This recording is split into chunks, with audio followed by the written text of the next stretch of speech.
Hello, and welcome to International Teaching Assistant Preparation Workshop number 1, the TOPSS Overview and Rationale. My name is Kayla Landers. I'm a language specialist with the International Center for Academic and Professional English, ICAPE, here at Lehigh University. Before we talk more specifically about the TOPSS, let's talk about language fluency. So what does it mean to be fluent? Usually that means that you're able to easily use the language in a comprehensible way. Here at Lehigh, for the TOPSS, we define fluency as your ability to use the English language in an intelligible and comprehensible manner so as to convey discipline-specific content and class directions effectively to audience members who are novices in your field of study in grammatically accurate, socially appropriate, and communicatively effective manner. Key terms here are underlined: discipline-specific content. So this is vocabulary and concepts within your discipline. So you might be fluent in everyday conversations and be able to convey information at the grocery store or in the library or in other places that use English. However, here for the TOPSS exam, the fluency that we're looking at is discipline-specific content. The other key term you see, novices. What does the word novice mean? Here, novice is someone who is new to your discipline. So these typically what we're looking at or thinking about for the TOPSS exam are freshman students. And so are you able to convey information in a way that someone who is new, a freshman, could understand the content? So keep that in mind when later we talk about your presentation, who your audience is. They would be freshman students. Why do we need to do this? So Pennsylvania has an Act 76, English Fluency in Higher Education. Their definition or their quote here is that each institution of higher education and operating in this Commonwealth shall evaluate its instructional faculty for fluency in the English language in the classroom. Pennsylvania is a Commonwealth. That's what they're talking about here. And if an institution does not certify or evaluate English language fluency, they may get a $10,000 penalty for each course taught by this uncertified faculty member. This is why we're doing it, because Pennsylvania requires it. So who are those instructional faculty? Well, again, the Act defines it with every member of an institution of higher education other than visiting faculty, but including graduate teaching assistants who teaches one or more undergraduate credit courses at a campus of that institution within this Commonwealth. Here at Lehigh, we require testing of graduate students who will be communicating with students in a broad range of contexts. You may be grading papers, you may be doing office hours, you may be holding a recitation, you may actually be teaching a lecture. All of these are situations that need to comply with Act 76, where we need to certify your English language fluency. The only exception to this are courses that are taught primarily in languages other than English. So the example would be an intermediate or advanced level language class taught primarily in Chinese. We do not need to assess English fluency because the predominant language being taught in is Chinese. So do all graduate assistants take the TOPSS? No, not every graduate assistant is going to take the TOPSS. ICAPE assesses all new teaching assistants who will be communicating with students in a broad range of instructional contexts. Again, that could mean one-on-one tutoring, that could mean group tutoring, it could mean recitation, lab courses, lecture courses. We are going to assess all of these teaching assistants regardless of linguistic or cultural background. So we require all departments to submit names of all graduate teaching assistants. And what we do with those, once we have those names, is initial pre-screening. And we look at several factors: previous English language education, years completed in higher education in an English dominant context, standardized English language test scores, professional peer-reviewed publications and presentations in English, again in that specific academic discipline, and possibly Lehigh department interviews for admissions. And so with these type of factors, we make a decision, and those could result in three things. One, no testing at all required. Second would be an oral proficiency interview. This would be an interview with an ICAPE rater to assess your English language fluency. And then of course, the third is the TOPSS. And that's probably why you're here. Your department has reached out to you, offering you a TA position and said that you are required to take the TOPSS. And so I'm glad you're here, and I'm going to explain a little bit more about what the TOPSS means. So what is the TOPSS?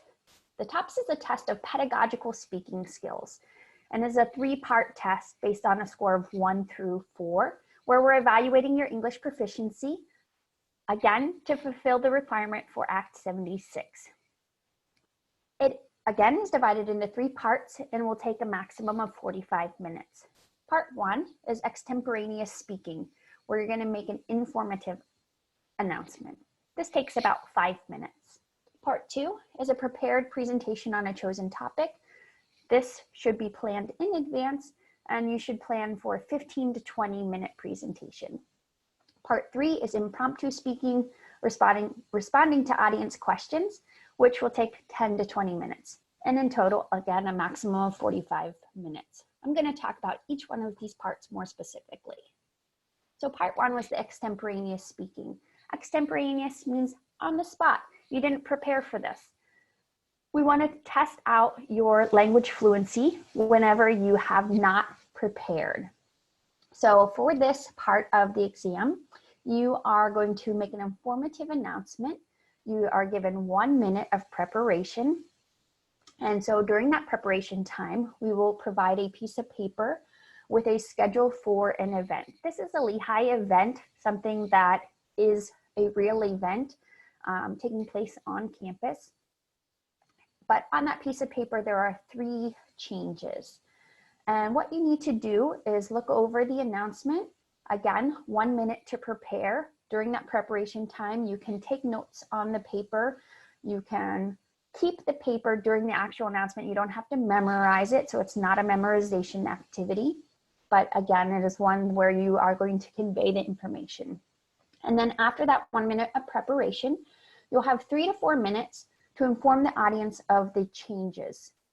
You want to think about this as an announcement to a class that you're teaching. Think about it that some audience members may know about the event and some may not. So you're not just giving the changes, you are giving an overview of the whole event, the whole announcement, but emphasizing the changes. And then you'll transition to part 2. So let me show you more specifically an example. So this might be what you are given on the paper. So this event is a G Suite seminar. The purpose, the seminar covers the functionality of Lehigh's G Suite, including basic app overview, file storage and sharing, real-time collaboration and more. The date, time, location, cost, department, and contact information. So your announcement will kind of follow in that same format, but it might be a different event. So for this, when you see the changes, you will see that the changes are either in bold or, well, they're always in bold, but you'll see 2 different options. One will be that the event has changed in some way. And so the original information will be crossed out and the new information in bold. Or there's additional information being provided. And so for this, that means the little asterisk, okay, that little symbol means that is new information that has been added.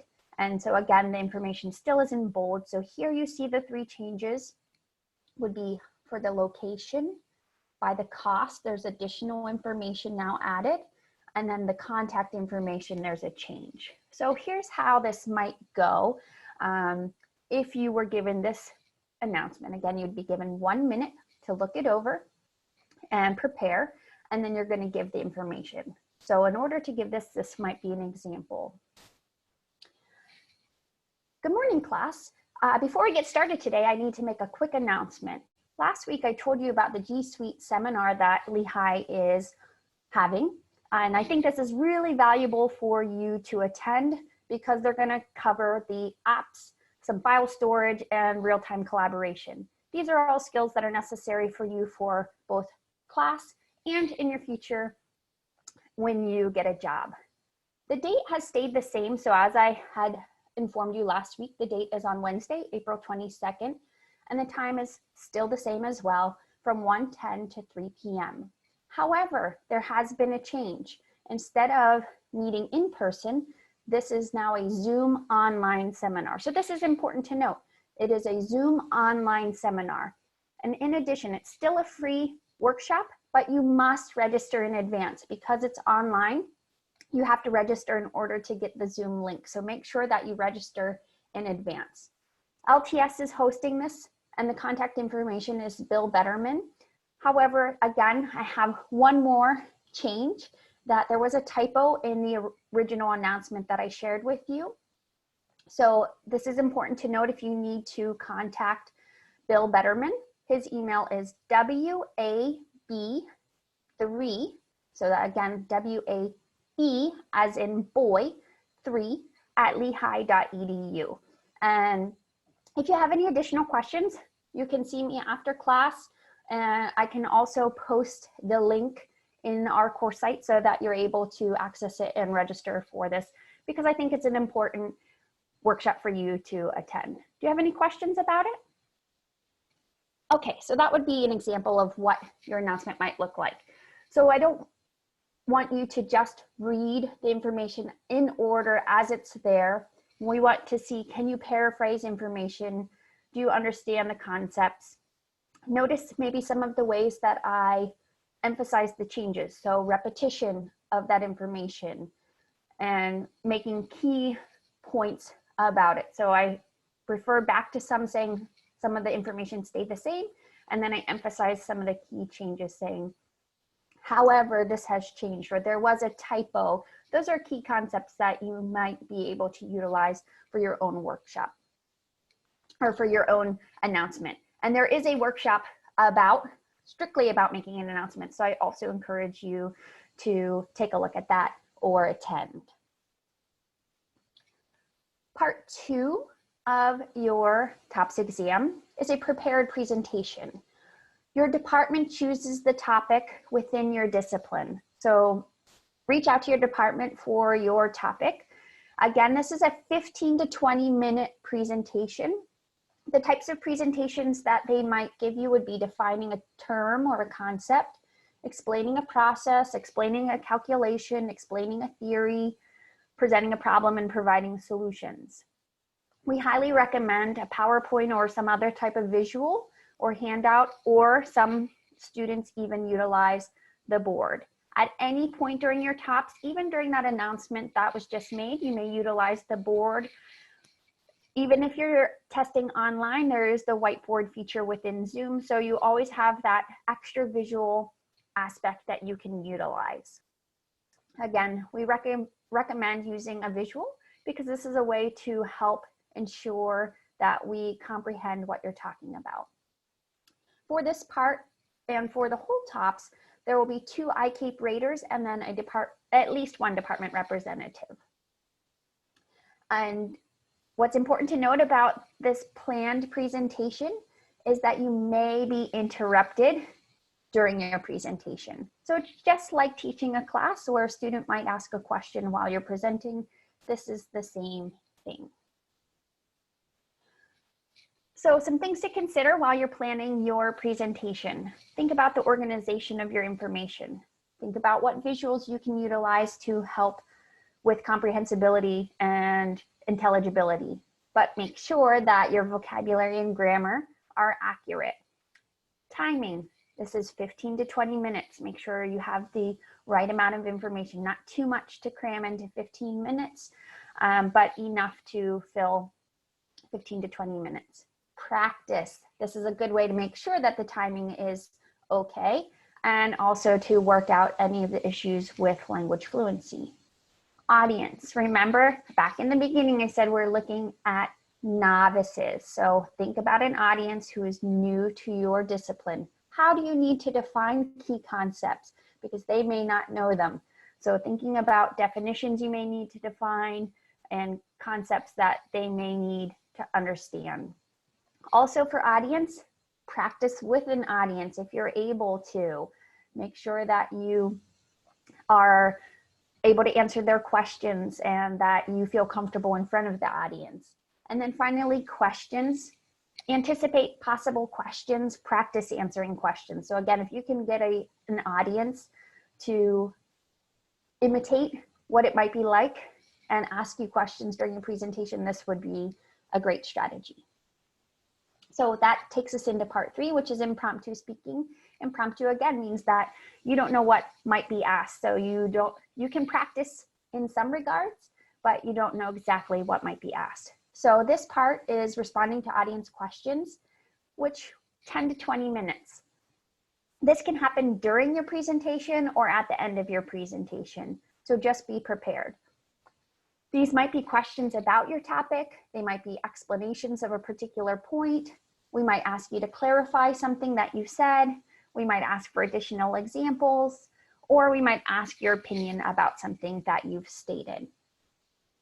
So here are some strategies to get you through responding to questions. First, listen to the whole question. Give yourself some time to formulate your answer. So it's okay to take a brief pause, not too long, but a brief pause to kind of put your ideas together. If you're unsure what was asked, ask for clarification. So we are checking to make sure you do understand our questions, but we also understand negotiation as part of language. So make sure that you ask if you don't understand the full question. You can utilize visuals. So if you are asked a question, make sure you go back in your PowerPoint if you need to, or again, utilize the board or the whiteboard feature. If you are not 100% sure about the answer, be honest, but you can also try and hedge the answer. So you might say, I'm not 100% sure, but this is what I think. Or in my opinion, this. That way, if you are not 100%, you are giving the answer, but we don't want you to give a wrong answer. But again, we're testing language fluency. Your department might be concerned about a wrong answer, but we're more looking at language fluency and how you handle the negotiation. So those are the parts. Again, for part 2, that's the planned presentation. We do have another workshop that you can attend. And for part 1, the announcement, there's also one as well. So if you have further questions. How are you evaluated? So we're looking at accuracy, appropriateness, and effectiveness. So accuracy, we're looking at correct grammar, vocabulary, pronunciation. Appropriate is that you're adjusting to audience understanding.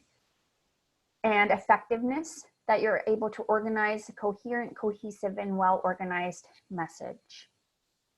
Assessment criteria, we're looking at your oral delivery. This is your pace. How often do you have to utilize and other fillers like that? Pronunciation, your pronunciation, is it comprehensible? Specifically about keywords and concepts. Grammar, this includes both accurate grammar, maybe something like a verb tense that you're using, as well as complex sentences and structures. Vocabulary, mostly looking at discipline-specific vocabulary that you've defined it and able to clearly understand it. Organization and logical flow, again, that looks at your organization of your ideas, your transitions in between slides and concepts, logical flow between your ideas. One of the things we're also looking at within this is a little bit of your management of the audience, the interaction, your response to questions. So how can you respond? Are you able to gauge the audience? So check for comprehension throughout, things like that. And then teaching standards, this one's only assessed by the department. So how are you scored? As I said earlier, a score of 1 to 4 band. And we have at least 3 raters, and we're averaging those scores by each of those to come up with a final score. And they could be whole band or half band. So what we're looking at Again, here is, if you look at that 4, fully competent, this means more than 80% of the time you're accurate, appropriate, and communicatively effective. So you don't have to be perfect. You can still score a 4 even if you have some minor errors. So just keep that in mind. Don't stress too much, but here are what the scores look like. What are the decision outcomes? So if it's less than a 3, you will be required coursework and a retake of the TOPSS as part of the final exam for one of the courses. 3 to 3.49, again, some coursework or tutoring with an additional TOPSS retake as either a final exam or just a retake. If you have a 3.5 or more, then you are fully eligible to become a TA. And all of this information, now it's a lot on the screen, is available on our website, which I have on the last slide. Or if you do a search for Lehigh TOPSS ICAPE, it will come right up. So the results, once you have tested, you will receive your results within 5 business days. So how can you prepare? You can attend other workshops. So we have those available each semester, and we'll also have recordings of those once they're available. Rehearse, again, practice, practice, practice. Ask questions, reach out to your department, to your advisor, to other TAs, and get some advice. Utilize campus resources. So this could mean whenever we're on campus, utilizing the do-it-yourself recording studio, or it can also mean reaching out to LTS for help utilizing Zoom. So if you are doing your TOPSS virtually instead of on campus, you can reach out to them for support on using Zoom for your TOPSS exam. And you can also seek additional help from ICAPE professionals on ways to prepare. If you have questions, definitely check out our website. We do have some examples of each of those parts, student samples, so you can kind of get a quick glimpse of some of the strategies and what it might look like. Or you can also, if you have questions, reach out to the email tops@lehigh.edu. I hope this was helpful, and again, encourage you to check out our other workshops that more specifically look at part 1 and part 2 of the TOPSS.